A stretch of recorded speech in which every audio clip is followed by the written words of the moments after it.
رسول اکرم صلی اللہ علیہ وسلم فرمایا خالف المشرکین وفر اللحیٰ و احفظ الشوارب، مشرکین کی مخالفت کرو، داڑھی بڑھاؤ اور مونچھیں کٹاؤ۔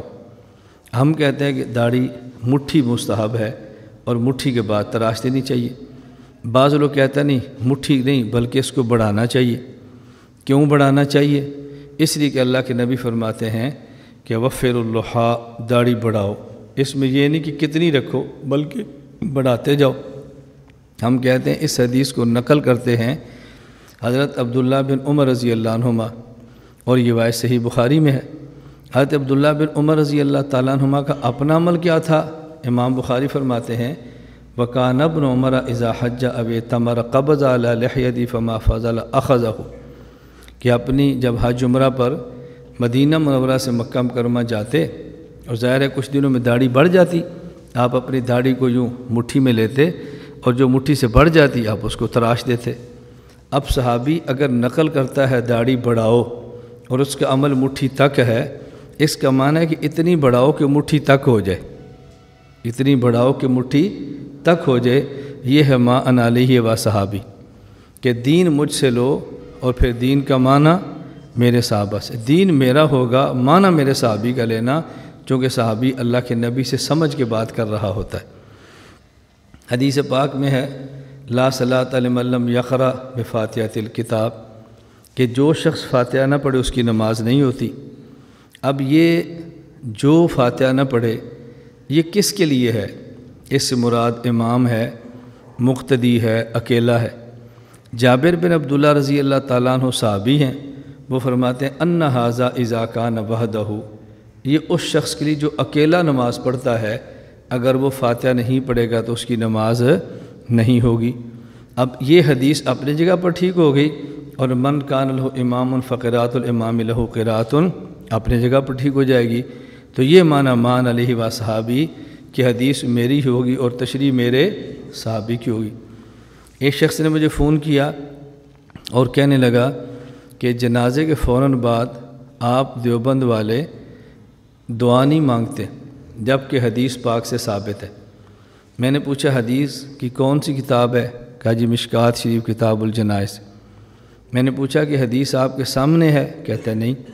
میں نے کہا یہ منڈی بہاؤالدین کا فون تھا۔ میں نے کہا آپ مشکوٰۃ شریف کھول لو اور کھول کر مجھے فون کرو۔ اب یہ بندہ ہمارا مخالف نہیں تھا، ہمارا تھا، لیکن اس کو کسی نے اعتراضات کے اندر الجھایا ہوا تھا۔ میں نے کہا پڑھو۔ حضرت ابو ہریرہ فرماتے ہیں رسول اللہ صلی اللہ علیہ وسلم فرمایا اذا صلیتم علی المیت فاخلصوا له الدعاء، کہ جب میت پر جنازہ پڑھ لو تو پھر اخلاص کے ساتھ دعا مانگا کرو۔ حضور فرما رہے ہیں کہ جنازہ پڑھو تو اخلاص کے ساتھ دعا مانگو، کہ اس سے معلوم ہوتا ہے کہ جنازے کے فوراً بعد دعا مانگنی چاہیے۔ میں نے کہا مشکوٰۃ شریف کتاب الجنائز ختم ہو گیا، اس کے آگے بھی حدیث ہے؟ کہا جی آگے بھی ہے۔ میں نے کہا اسی اگلی حدیث پڑھو۔ اس حدیث کے راوی کون ہیں؟ حضرت ابو ہریرہ رضی اللہ تعالیٰ عنہ۔ میں نے کہا اگلی روایت پڑھو، اس کے راوی کون ہیں؟ کہا جی ابو ہریرہ رضی اللہ تعالیٰ عنہ۔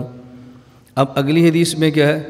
حضرت ابو ہریرہ رضی اللہ عنہ فرماتے ہیں رسول اللہ صلی اللہ علیہ وسلم کے بارے میں اذا صلی علی المیت قال اللہم اغفر لحینا و میتنا و شاہدنا، کہ جب رسول اللہ صلی اللہ علیہ وسلم میت پر جنازہ پڑھتے تو دعا مانگتے اللہم اغفر لحینا و میتنا و شاہدنا و غائبنا و صغیرنا و کبیرنا و ذکرنا و انسانا، اللہم من احییت منا فاحیہ علی الاسلام ومن توفیت منا فتوفہ علی الایمان۔ میں نے کہا آپ نے جو پہلی حدیث بیان کی ہے کہ جب جنازہ میت پر پڑھو تو دعا مانگو، آپ نے کہا اس کا معنی ہے بعد میں مانگو۔ میں نے کہا اس کا معنی ہے جنازے کے اندر مانگو۔ اب آگے یہی ابو ہریرہ جو حضور کا عمل نقل کر رہے ہیں کہ جب حضور میت پر جنازہ پڑھتے تو دعا مانگتے، اب بھی تو وہی تو دعا ہے۔ اب یہ جو تو دعا مانگتے اللہم اغفر لحینا، اگر یہ جنازے کے اندر ہے تو بات میری ٹھیک ہے، اور اگر یہ جنازے کے باہر ہے تو پھر بات آپ کی ٹھیک ہے۔ تو آپ بتائیں اللہم اغفر لحینا میتنا کہاں پڑھتے ہیں؟ کہا جی اندر۔